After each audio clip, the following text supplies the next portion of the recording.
श्री कृष्ण और भीष्म जी की बातचीत तथा भीष्म का आश्वासन पाकर युधिष्ठिर का प्रश्न करने के लिए तैयार होना। जन्मेजय ने पूछा, महामुने, जब पांडव बाणशैया पर सोए हुए भीष्म जी की सेवा में उपस्थित हुए, उस समय क्या-क्या बातें हुई, सब मुझे बताइए। वैशंपायन जी ने कहा, राजन, उस समय वहां नारद आदि महर्षि तथा बहुत से सिद्ध भी पधारे थे। महाभारत युद्ध में जो मरने से बच गए थे, वे युधिष्ठिर आदि राजा तथा धृतराष्ट्र, कृष्ण, भीम, अर्जुन, नकुल और सहदेव भीष्म जी के पास जाकर शोक करने लगे।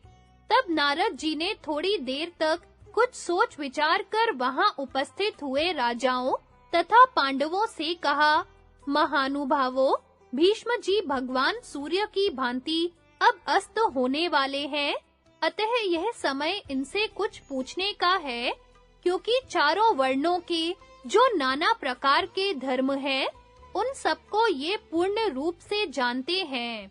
ये वृद्ध हो गए हैं और अपना शरीर छोड़कर उत्तम लोकों में जाने वाले हैं, इसलिए आप लोग इनसे अपने मन की शंकाएं पूछें। नारद जी के ऐसा कहने पर सब राजा लोग भीष्म जी के निकट आ गए, किंतु किन्हीं को उनसे कुछ पूछने का साहस ना हुआ। सब एक दूसरे का मुंह ताकने लगे।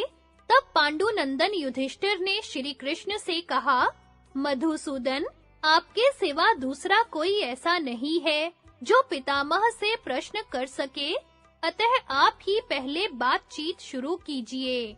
तात, हम लोगों में तो आप ही सबसे बड़े धर्मज्ञ हैं। युधिष्ठिर के यों कहने पर भगवान श्री कृष्ण ने भीष्म जी से पूछा, राजेंद्र, आपकी रात सुख से बीती है ना? अब तो आपकी बुद्धि का विवेक जागृत हो गया होगा, सब प्रकार के ज्ञान भासित हो रहे हैं ना? अब आपके हृदय में दुख तो नहीं है, मन की घबराहट दूर हो गई ना?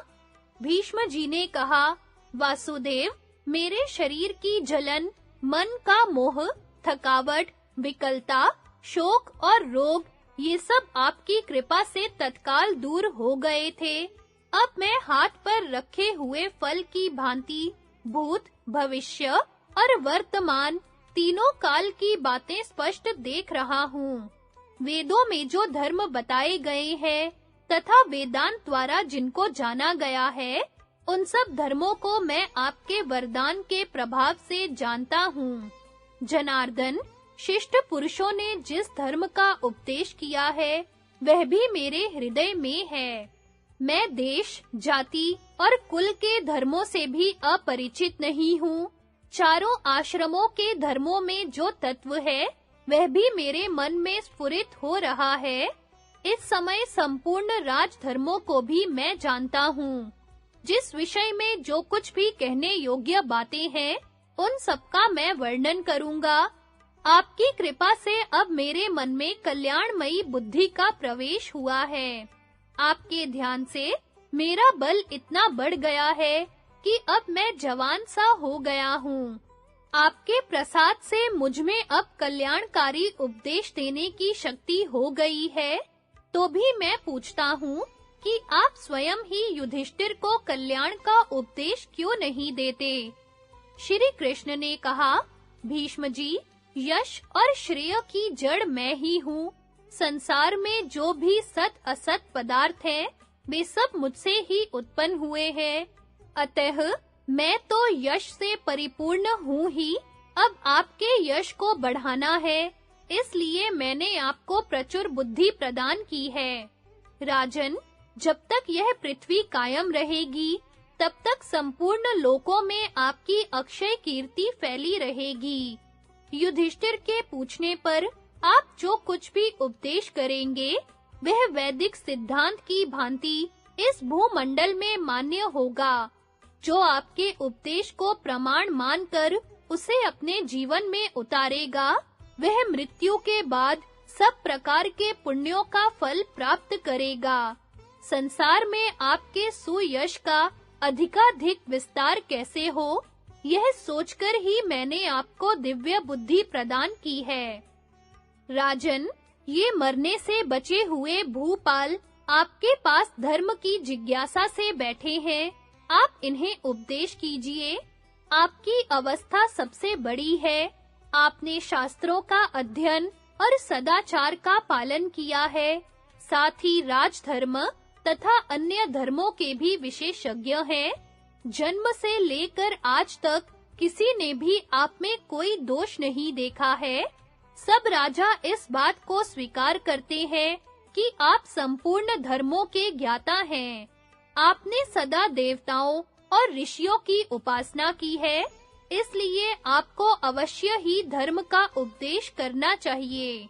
मनीषी पुरुषों ने यह धर्म बताया है कि विद्वान से जब प्रश्न किया जाए तो उसको उचित है कि सुनने की इच्छा वाले लोगों से धर्म का उपदेश करे।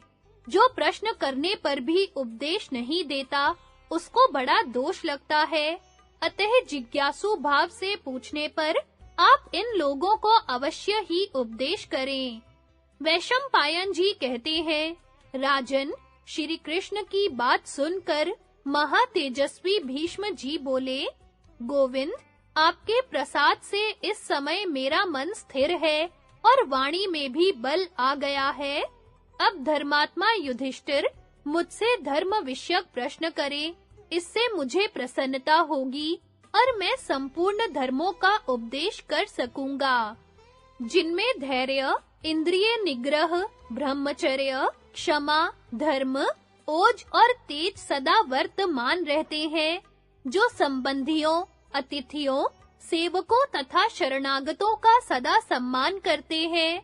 सत्य, दान, तप, शूरता, शांति, दक्षता तथा स्थिरता आदि समस्त सद्गुण जिनमें सदा मौजूद रहते हैं, जो कामना से, क्रोध से, भय से अथवा किसी स्वार्थ के लोभ से भी कभी अधर्म नहीं करते, यज्ञ, वेदा अध्ययन और धर्म में जिनकी सदा प्रवृत्ति रहती है, जिन्होंने शास्त्रों का रहस्य श्रवण किया है तथा जो नित्य शांत रहते हैं, वे पांडुनंदन युधिष्ठिर ही मुझसे प्रश्न करें।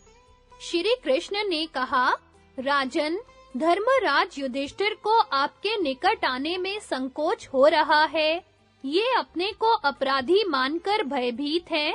जो पूज्य थे, आदर के पात्र थे, जिनकी इनमें भक्ति थी तथा जो गुरुजन, संबंधी, बंधु बांधव एवं अर्घ्य पाने योग्य थे, उन सबको इन्होंने बाणों से विदीर्ण किया है। इसी डर से आपके पास नहीं आते हैं। भीष्म जी बोले, श्री कृष्ण, जैसे दान, अध्ययन और तप यह ब्राह्मणों का धर्म है, उसी प्रकार युद्ध में विपक्षी के शरीर को मार गिराना भी क्षत्रियों के लिए धर्म ही है। ताऊ, चाचा, बाबा, भाई, गुरु, संबंधी तथा बंधु बांधव कोई भी क्यों ना हो, यदि वह असत्य के मार्ग पर चल रहा है, तो युद्ध में उसे मार डालना धर्म ही है। गुरु भी यदि लोभ से फंसकर पाप का साथ देता हो और अपने नियत आचार का त्याग कर चुका हो, तो उसे जो युद्ध में मार डालता है, वह क्षत्रिय धर्मज्ञ ही है। जो लोभवश धर्म की सनातन मर्यादा पर दृष्टि नहीं रखता, उसको युद्ध में मारने वाले क्षत्रिय को धर्मज्ञ ही समझना चाहिए। युद्ध में खून की नदी बहा देने वाला क्षत्रिय धर्मज्ञ ही माना जाता है। संग्राम में शत्रु के ललकारने पर क्षत्रिय के लिए लड़ना अनिवार्य हो जाता है। मनु ने कहा है कि युद्ध क्षत्रिय के लिए धर्म का पोषक, स्वर्ग प्रदान करने वाला और लोक में यश फैलाने वाला है। भीष्म के ऐसा कहने पर धर्मनंदन युधिष्ठिर बड़ी विनय के साथ उनके पास गए और उनकी दृष्टि के सामने खड़े हो गए। फिर उनके चरणों में मस्तक झुका दिया। भीष्म ने भी आश्वासन देकर उन्हें प्रसन्न किया और उनका मस्तक सूंघकर कहा, बेटा, बैठ जाओ, डरो मत, संकोच छोड़कर जो कुछ पूछना हो वो पूछो।